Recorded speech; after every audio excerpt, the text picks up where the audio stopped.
The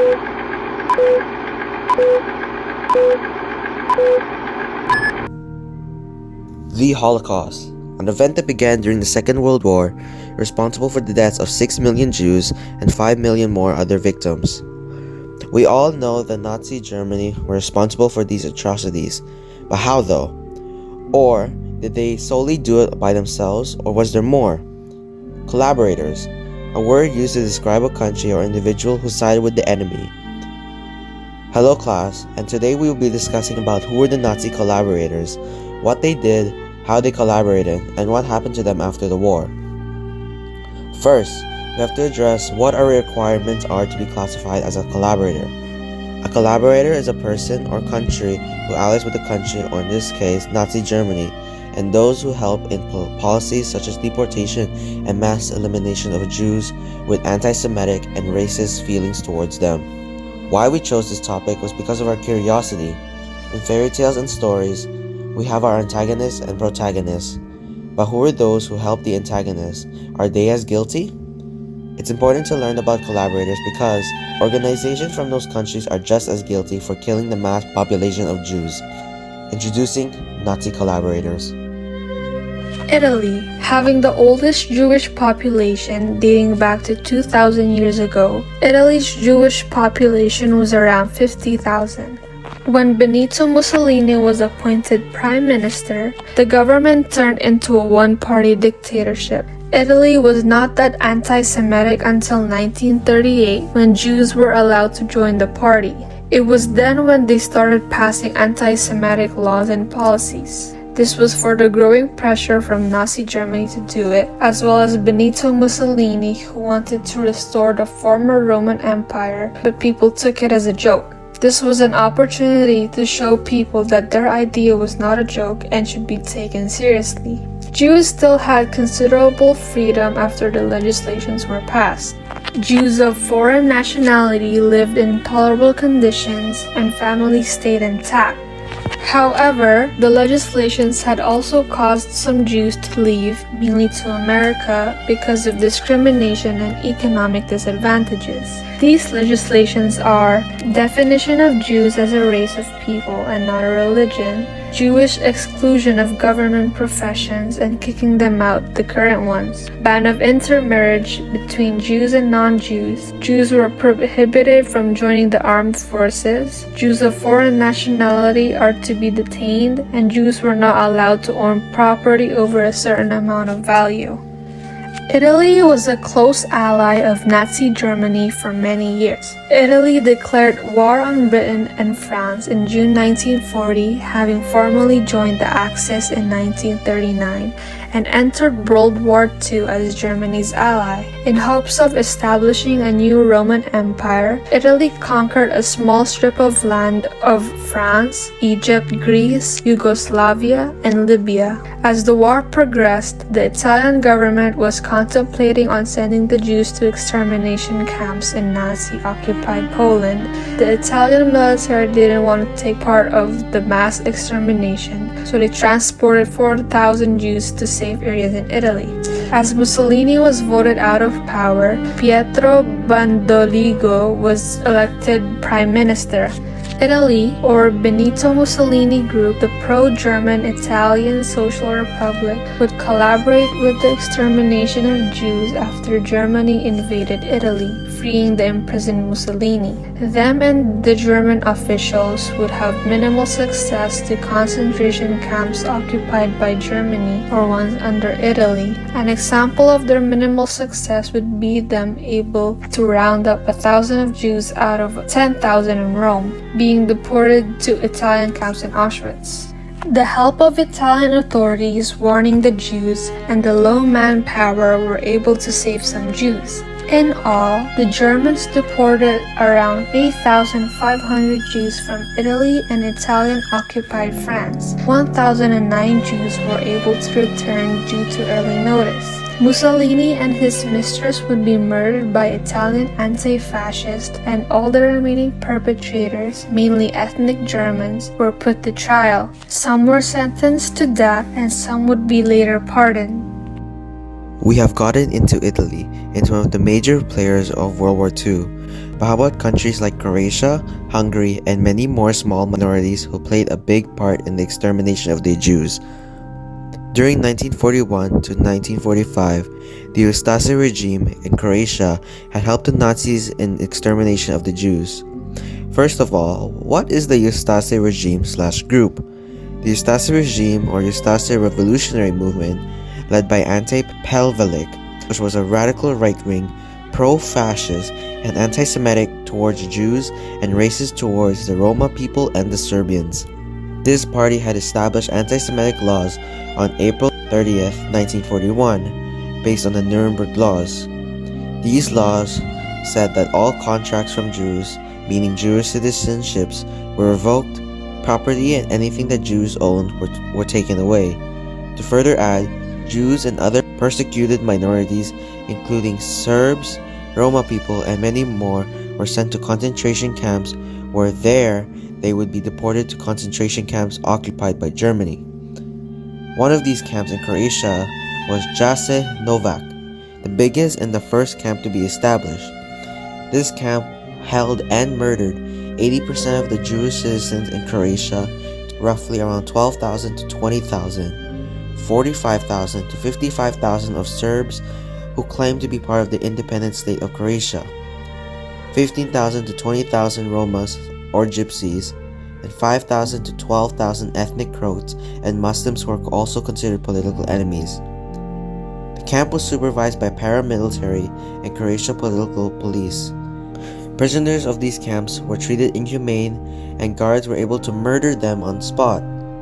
Some Jews were spared though for the professions they held, such as electricians and physicians. But later on they would be deported to Auschwitz.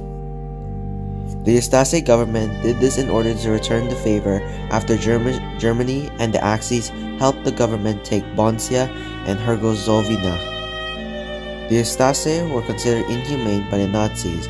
One of the SS spies in Croatia had written to Himmler stating, "The Ustase committed their deeds in a bestial manner not only against males of conscript age, but especially against the helpless old people, women and children. The number of the Orthodox that the Ustase have massacred and sadistically tortured to death is about 300,000. In the image here, we have the Ustase prepared to saw the head of a Serbian man. You may wonder what happened to these groups of people.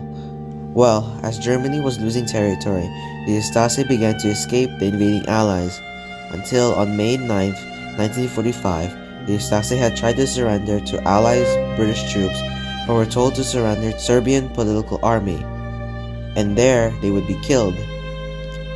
The leader Ante Pavelic would flee from his current location in Argentina, where there he would be attempted to be killed but failed. Later, he would die in his bed from bullet wounds from the assassination attempt. Continuing with this presentation is Hungary. Hungary was a contributor in the Nazi Party during fighting for territory. In 1935, the Hungarian government passed anti-Semitic legislations based on the Nuremberg Laws. This was because of anti-Semitic feelings towards Jews and because of Nazi influence and ideology. These laws excluded Jews from many professions, banning intermarriage between Jews and non-Jews. Most importantly, Hungarian Jewish citizens were stripped from the equal treatment like a normal Hungarian would receive. In the summer of 1942, with the assistance of the Nazis, the Hungarian government was able to deport 18,000 Jews to Kamenets-Podolsk, Ukraine, in which those deportees were killed later on. In the middle of October 1944, Hungarian Admiral Miklos Horthy was caught negotiating with the peace with the Soviets after the results of the Battle of Stalingrad, where their men were lost fighting for the Germans. As news of this was heard by the Nazis, they would occupy Hungary. Adolf Eichmann was sent there on March 19, 1944 to bring the final solution to Hungary. In result, 200 ghettos were built in a short period of time, and over 400,000 Hungarian Jews were deported to camps such as Auschwitz. They would also replace the old government with the new one, led by Ferenc Szálasi. in 1944, in the same time the deportations were happening. His party, the Arrow Cross, would be responsible for 80,000 deaths of Jews. They forced men and women to work as well, and in would walk a death march to Austria. Nearing the end of World War II, the Soviets were able to push the Arrow Cross out of Hungary. All the top leaders of this party would be put to trial, but the other members of the party would not. Hungary, Croatia, and Italy were anti-Semitic towards Jews, but weren't in the same extreme as the Nazis to exterminate the Jews. Unfortunately, our last countries are just as extreme as the Nazis. Not all stories have happy endings. Slovakia, claiming an independence from Nazis, a purely anti-Semitic country, harboring anti-Semitic feelings towards the Jews before joining the Axis power. Slovakia banned Jews from pursuing any higher education, including high school. The country used the Jews as scapegoats for territorial losses. Jews lost property and were constantly attacked, and those who attacked them can get away without punishment. On September 9, 1941, the Slovakian government established 270 anti-Semitic legislations, comparable to the Nuremberg laws, like banning of intermarriage. These laws expanded also restricted Jews on a set of amount of time to travel and shop. Children at the age of 6 and above have to wear a yellow Star of David. To understand how this country collaborated in the Holocaust, they were the very first country to agree and support on the final solution. In 1942, 89,000 Slovakian Jews were deported to concentration camps by German authorities with the help of the Slovakian government. Right-wing radical group Hlinka Guard, led by Karol Sidor, would deport 57 Jews to Slovakian concentration camps such as Nováky. By 1944, 12,600 Slovakian Jews were deported to camps occupied by Germany, Auschwitz, and many more. By the end of 1945, the German and the Slovakian government had captured 70,000 Slovakian Jews, and 60% of them were killed. At the end of the war, Slovakian state officials who collaborated with the Holocaust were to be put to trial and sentenced to death, and the Slovakian society was cleared instead of being part of those horrific events. To end off with this presentation, we have Romania. November 20th, 1940, Romania joined the Axis power. This was because of the territories lost to the Soviet Union and Hungary, and the Romanians wanted to claim that back. Before joining the Axis power, the persecution of Jews for anti-Semitic feelings, and in some parts, Jews were persecuted because they were misidentified as Soviet communists, were already harsh towards them. In the center of the persecution of Jews was the Iron Guard and the Romanian authorities. Before their detainment for being extreme, the Iron Guard would wreak havoc amongst the Jews, taking the store or stealing the products itself. They also assaulted Jews or killed them on the street.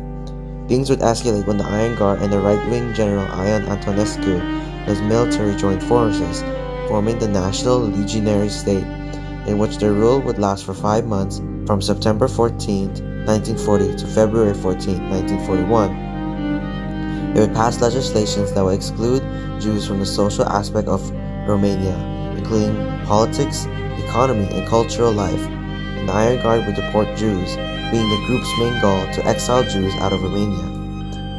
But as the movement gained power, they went against the current government but would later be dissolved under Antonescu. The Romanian government, led by Ion Antonescu and Nazis' mobile killing units, would invade the USSR territories, taking back territories the USSR claimed. 100,000 to 120,000 Jews were killed in Bessarabia and northern Bukovina. At the same time, the Romanian government, with Ion Antonescu as its new dictator, committed pogroms in Iasi, a town occupied by Romania.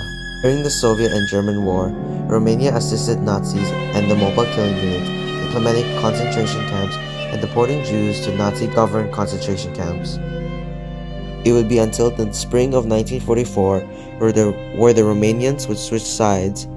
There, they would replace or overthrow Ion Antonescu with help from the Soviet signing an armistice. Before the armistice, during 1941 to 1944, the Romanian officials and Germany SS units killed 150,000 to 250,000 Jews, mainly from mistreatment and the rest from deportations to concentration camps. Ion Antonescu was put to trial after being captured by the Soviets. He was considered a war criminal and returned to Romania for his trial in 1946. There, he would be sentenced to death. He was executed on June 1st, 1946. What we have learned from this project is that many groups and countries that helped during the Holocaust, we also learn how anti-Semitic people are and how harsh human nature can truly be. Our process on answering our questions was using multiple websites because using multiple sites can go into detail on information, whether it was about legislations or certain groups.